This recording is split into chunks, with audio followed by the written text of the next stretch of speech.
चढ़ा दर में बिक्री कले बंधा हेबे व्यवसायी सतर्कवाणी शुणाइले मंत्री कृष्णचंद्र पात्र। राज्य में दिनक दिन हु हु हो बढ़ी चली दरदाम।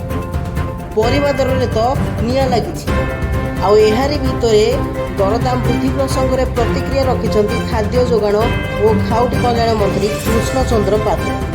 से कहते जे चढ़ा दर में खुचुरा बिक्री कले व्यवसायी माने बंधा हेबे दरदाम को नियंत्रण को अणा तेबे बजार में एबे पियाज और आलू दर स्थिर रही। नासिक आंध्र और पश्चिमबंग पियाज आलू आसुଛି जेहेतु सेठी दाम अधिक रही तेणु से ही अनुसार एठार मध्य दाम सामान्य अधिक रही। वर्तमान सबु गोदाम सर्च चली किणा बिल देखा जाउची जदि केही चढ़ा दर में जिनस बिक्री करे ताहेले चढ़ाऊ हेबो।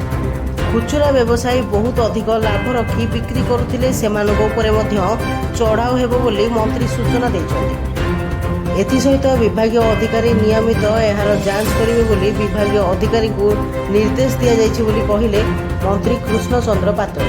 ब्यूरो रिपोर्ट जागरण 24 न्यूज।